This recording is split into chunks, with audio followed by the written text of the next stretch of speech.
जौहर मोड़ नुमान एवेन्यू के करीब डाकुओं ने डकैती मज़ाहमत पर 23 साल साद को कत्ल कर दिया। इस सवाल से अपडेट करेंगी हमारी नुमाइंदा है अनुषा जाफरी। जी अनुषा, देखिए गुज़िश्ता रोज जो है वो गुलिस्तान जौहर मोड़ पर जो है वो एक नौजवान 23 साल जिसका नाम साद था, डकैती मजम्मत पर डकैतों ने गोलियां मारकर उसको जहां कर दिया। कोराम का समय इस वक्त हमारे साथ मकतूल के वालिद मौजूद हैं। इनसे बात करते हैं कि इनका जवान बेटा क्या जॉब करता था। ये न्यू कराची के रिहायशी हैं। हम देख रहे हैं एक अफसोस का मकाम है कि फिर से एक नौजवान जो है वो डकैतों के हाथों जाबाक हो गया। ये कोई पहला वाकया नहीं, कई ऐसे घर जो है वो उजड़ चुके हैं। क्या करता था आपका बेटा? वहां पर वो गया था, क्या जॉब करता था? वो साइड एरिया में टेक्सटाइल मशीनरी का टेक्नीशियन था और वहाँ जॉब करता था। वहाँ से फारिग होने के बाद 6-7 बजे जब भी फारिग होता था वो वापसी में बाइकिया का काम करता, बाइकिया की राइड उठाता था। बस वो बाइकिया की राइड उठा के ऑफिस से फारिग हो के वो वहाँ जौहर बाइकिया की राइड छोड़ने गया और वहाँ से वापसी आते वक्त मेरी बात हुई है उससे। उसने कहा मैंने एक राइड उठाई थी, मैंने जौहर छोड़ी है, अब मैं वापस आ रहा हूँ, दुआ करें कि मुझे एक राइड और मिल जाए ताकि मेरे पेट्रोल का खर्चा पूरा हो जाए।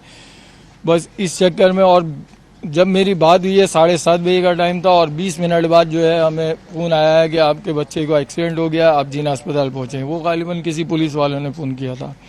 जब हम वहाँ जिना पहुँचे हैं तो बस उसके बाद तकरीबन 2 घंटे तक हमें यही बताया जाता रहा कि उसका ऑपरेशन चल रहा है, उसके लिए दुआ करें। लेकिन 2 घंटे बाद पता ये चला कि उसका पोस्टमार्टम भी हो गया और उसकी FIR वगैरह दर्ज हो गई, बाकी हमसे बयान लिया गया। और उसके बाद बताइएगा आपके बेटे को कितनी गोलियां मारी गई? मेरे बेटे को एक ही गोली मारी गई है जो सीधी दिल में मारी है।